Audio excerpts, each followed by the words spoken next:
Shannon Martin, tonight we are just hours away now from the Queen's state funeral. While many mourn, her death is sparking conversations about the monarchy's legacy and questions about the future. Can't just come and just throw things away like that. I don't even think the monarch should even be present because of just years and decades and centuries of just bad things. That conversation plus a look ahead to tomorrow's events. Without status, you're nothing. Equal rights and permanent status for all. Hundreds take to the streets in Toronto as part of rallies coast to coast demanding better protection for undocumented people. Toronto's such a great sneaker scene, increasingly influential. The so-called greatest sneaker show on earth is back. We'll take you to SneakerCon as fans search for the latest kicks.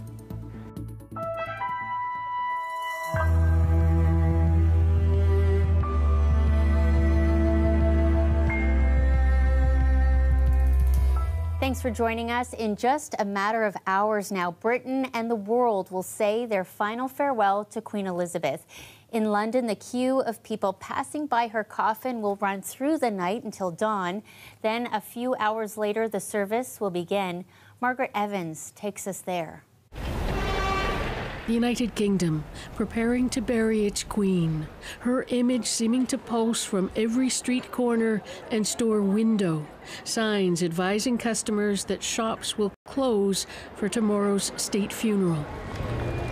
People still hoping to file past the Queen's body, lying in state at Westminster Palace, had to judge their times carefully if they wanted to make it through before morning.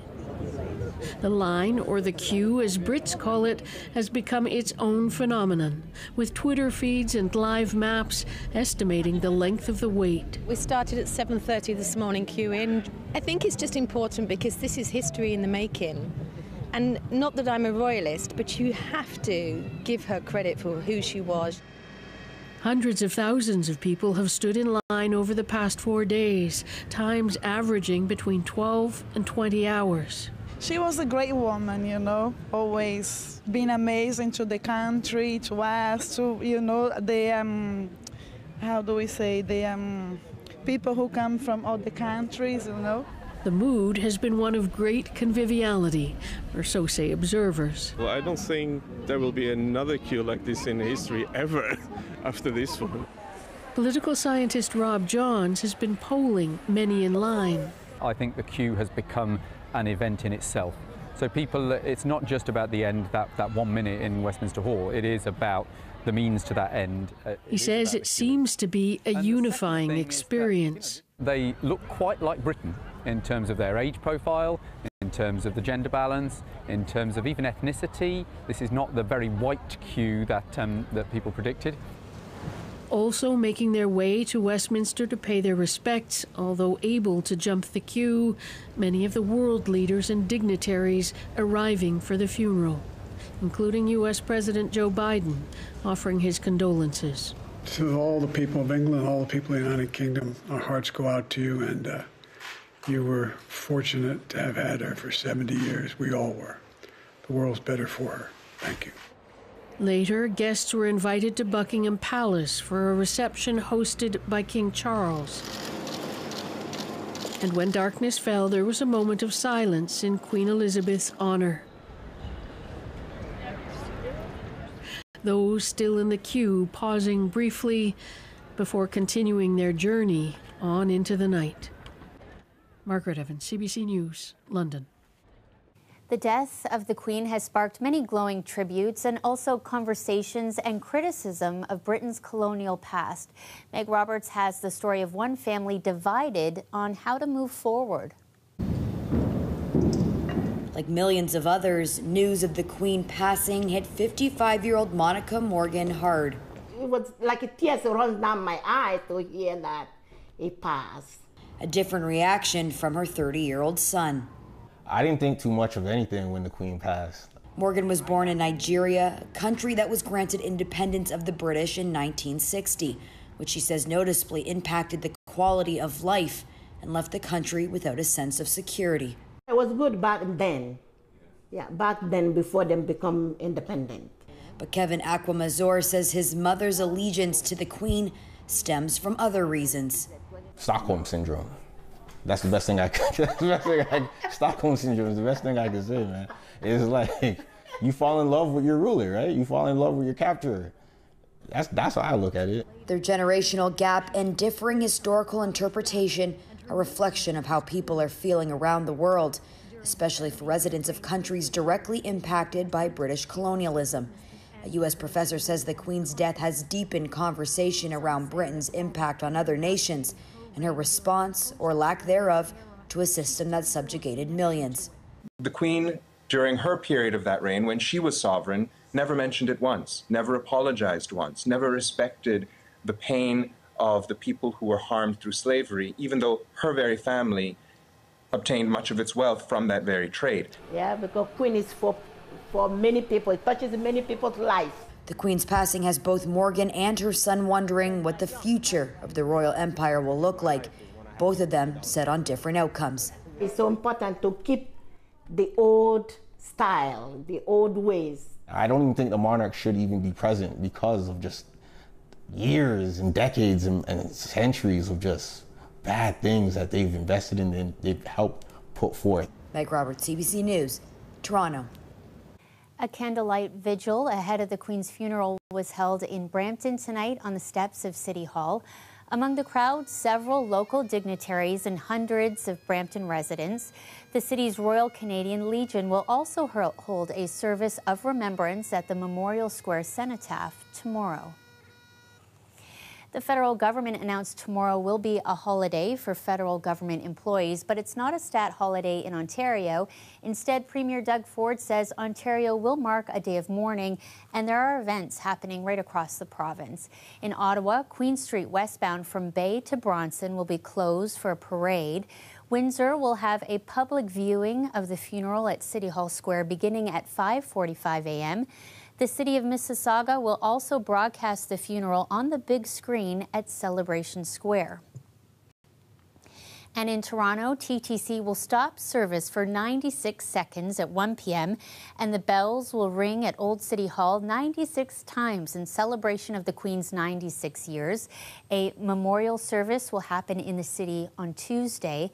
And in Owen Sound, a wreath-laying ceremony will take place, hosted by the Legion at the city's cenotaph. CBC News will have special coverage of Queen Elizabeth's funeral tomorrow. Our chief correspondent, Adrian Arsenault, will be live in London. You can follow along from wherever you are, beginning at 5 a.m. Eastern. You'll find us on CBC Television, CBC News Network, CBC Radio, cbcnews.ca, and CBC Gem. Sophia is here with our first look at the forecast. A lot of those events happening outdoors tomorrow. And the morning will be wet and soggy for anybody standing vigil outside. We are talking about things clearing by the afternoon, though. You won't have to worry about the cold. We are keeping the balmy temperatures for the first half of this work week before fall really comes in late week. Could maybe have the windows open into the overnight period, but that stickiness builds in for Monday morning, along with a light storm risk and those showers that we just mentioned. Southerly flow, keeping things quite warm.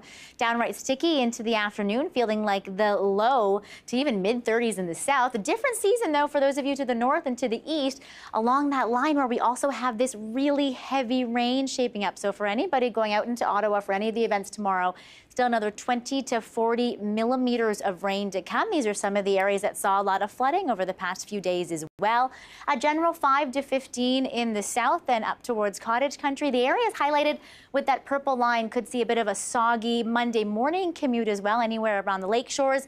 Again, everything clears by the time we head into Monday afternoon and Monday evening.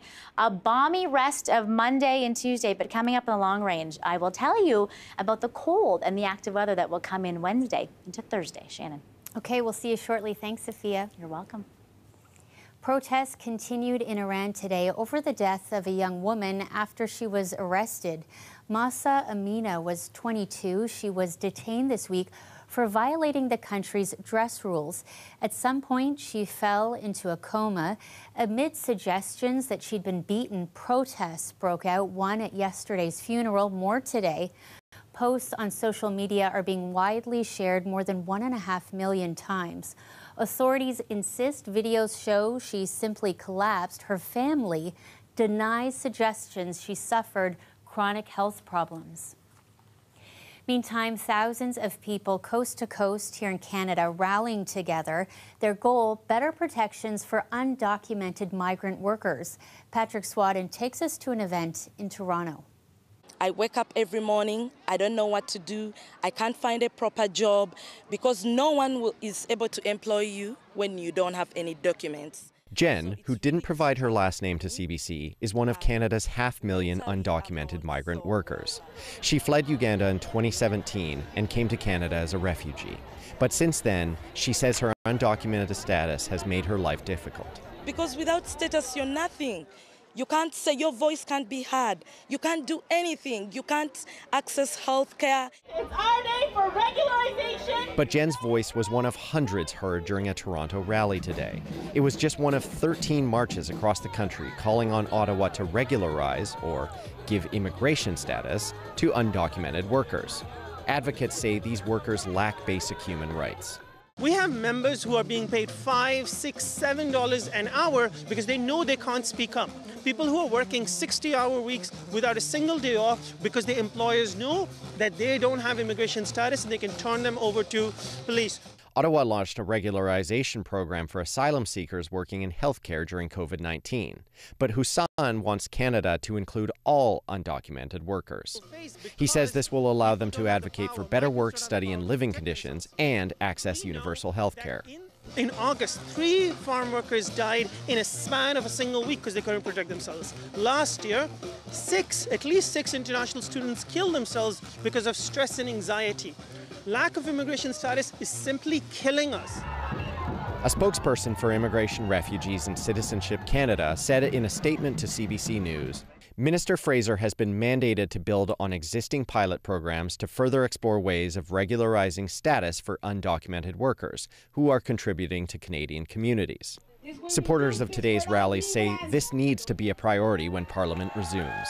Parliament is sitting in 1 week and they've accepted to give some of the people status, but we don't know how many will be included. We have an opportunity to correct a historic wrong right now, and that means status for all without exclusions. Patrick Swadden, CBC. Welcome back. Food banks across the GTA are sounding the alarm as they see their highest numbers ever. They say inflation, the rising cost of food and rent are all playing a role in the increased need. We assumed that once the economy opened up, we were going to see less and less people coming to the food bank. But to our surprise, it's been a very, very steady increase. The Fort York Food Bank says they're beginning to see past food bank users in need of their services again. Since March, it's seen a 52% increase in the number of users from just last year. The Terry Fox Run returned to cities across Ontario today. The annual fundraiser is meant to raise money for cancer research, and for many, it is a very personal event. There's one thing, anybody who's been directly or indirectly affected by cancer, there's something that's an intangible, it sounds hokey, but it's true, it's hope. This is the 42nd year for the run. It has raised millions of dollars for cancer research. As Susanna De Silva shows us, the return of the nationwide fundraiser on a large scale is something to celebrate. I'm going to do my best to run the whole 5K today. This will be Eddie Nolan's 42nd Terry Fox Run. He's never missed one. Despite being diagnosed with stage 4 throat cancer in 2011, he relies on a feeding tube and was in a coma in March after a heart attack. Yeah, one more done. I think of Terry Fox. When I get down and I get depressed and I get feeling sorry for myself, I think of what Terry went through. Inspiration that lives on decades after Terry Fox first began his marathon of hope.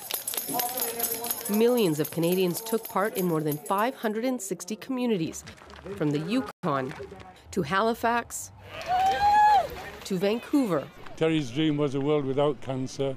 Pretty noble dream, but it won't happen in my lifetime. But if we keep doing this each year, it gets better.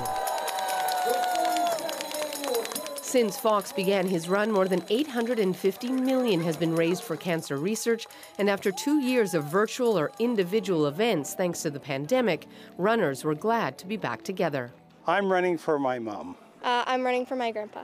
I lost a granddaughter to cancer 14 years ago, and then my husband 5 years ago, and many others, and that's why I come. Even if you go slow, there'd be people still with you. Okay, push it now. Go. 10-year-old Braden Ho ran with his dad to honor Terry Fox.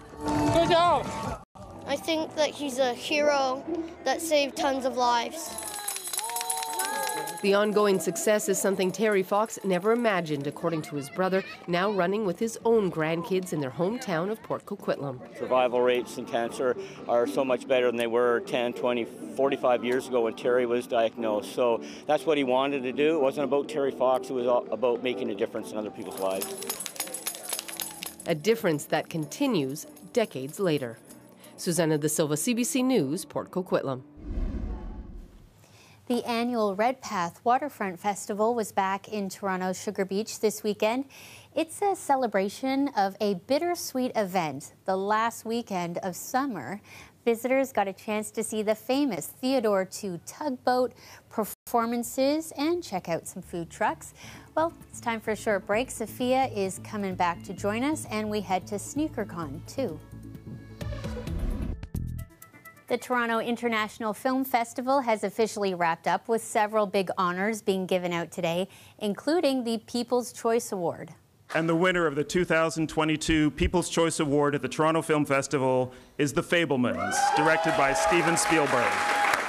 The Fabelmans is the legendary director's first ever film shown at TIFF, and it's regarded to be his most personal project yet. The People's Choice Prize is chosen through online votes. It's often seen as a predictor of Academy Award success. Runner-ups were Sarah Polley's Women Talking and Glass Onion, A Knives Out Mystery. Hundreds of sneakers were on display and for sale at SneakerCon this weekend, back in Toronto after 2 years. We were there soaking in all of the excitement around sneaker culture. For some, it's about the resale business. For many, it's about the style and self-expression. Take a look. The return of SneakerCon back to Toronto. It's been a few years since the pandemic, but there's so much excitement around sneaker culture, around this community. It's a melting pot of pop culture in here. Between the music, you have streetwear, sneakers. It's a fun spot to be. The turnout that we're getting today so far has been absolutely amazing. I love the way at its purest form, it still comes back to the kicks. We launched a year ago our Authenticity Guarantee program, where we verify and vet sneakers over $100. So all of your Jordans and Yeezys, we're going to come to us. We're going to check them out first, and so that adds another layer of trust to this. On eBay Canada, we have one sneaker sold every 4 minutes. What I love about the culture is the same thing I loved when I was 16 that caused me to go and get a job at McDonald's. It's just that feeling of, I was at the elevator today and I just looked down at my feet. And, I do have my Travis frags on, and they do give you a different little swag when you put them on. So I just I got my superpower, and that feeling of empowerment, of expression is something that makes this community super special. But I think that people just feel like it's all about hype sneakers, and it's not. We have such a variety. There's New Balance and Yeezys and Jordans, but you can find Nikes here too, so there's something here for everybody. You don't come out the womb a sneakerhead. You become a sneakerhead as you get more immersed into the culture. You begin to realize how much sneakers mean to you and how you fit into the community. And this is a great place to start. And it could be dangerous too, depending how many shoes you end up taking. Well, violins, bows, and the musicians who play them all together at the Royal Conservatory of Music in Toronto today for an exhibition showcasing instruments made by Canadians. And of course, there was music.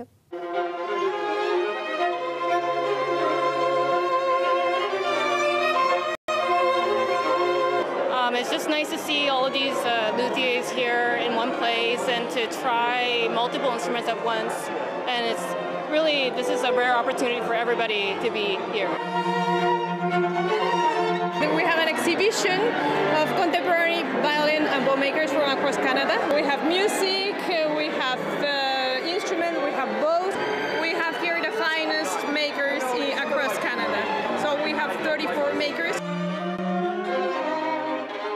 there's so many nuances and colors that you can get of a nice bow. I guess I'm using an antique equipment, so it's very different. Well, it's an instrument and I have to fit exactly the body and the voice. So every instrument is different, and the musician needs a specific sound, size, especially for viola. I was drawn to it by its use of the wood here and not the ebony. And also I just decided to try out a Baroque bow as well. But it makes a beautiful combination. There's some violins which it's very hard to make a sound at the beginning, which this one is really easy to do. You don't have to put a lot of pressure. So I really like that about this violin. It's really easy to make a good sound. So many cool things going on all the time. Sophia, last weekend of summer, how did that happen? Yeah, we're playing the tiny violin as we bid adieu to the last Sunday of summer. Now, in the book, Shannon, I'm lamenting the fact that we might have to welcome in cold weather soon, but in the meantime, we're still basking in sticky, balmy, summer-like humidex into the 20s into the overnight period. Monday afternoon, the 30s right across the board in southern Ontario. Different season, though, to the north and to the east. You're on the other side of that warm front getting all that rain, but Tuesday still quite balmy and sunny for many in the south. We all join the ranks of the fall regime, though. Come the end of this work week, it's when this cool pool of polar air comes on in over top of us, and we're expecting, folks, highs just only in the teens and single-digit lows. Yeah, I had to slow down to say that because it sounds downright chilly, doesn't it? In the meantime, though, we still have a lot of this sticky atmospheric moisture to clear out, and what that means is that rainy Monday morning. I know a lot of outdoor events we mentioned are happening throughout parts of Ontario on Monday morning. So to the north and to the east, more rain, 5 to 15 millimeters. Generally to the south, could have a little bit more if you get a non-severe rumble of thunder. Clears out Monday afternoon. Tuesday is wonderful. Wednesday, though, we have that front coming in. Could see a bit of rain as we make this U-turn into fall. Quite a sharp U-turn as well, where the overnight lows on Wednesday will then become the daytime highs on Thursday. Shannon, I think Mother Nature has a bit of a sense of humor as she welcomes in fall with us. Yes, what a ride. And if you want to laugh, head to Sophia's Instagram to see some throwback photos of two familiar faces back in the day. We've unearthed some old archive photos and taken a trip down memory lane, Shannon and I. Yes, our hair has improved. That's our show for tonight. Thanks so much for watching. We'll see you again next week.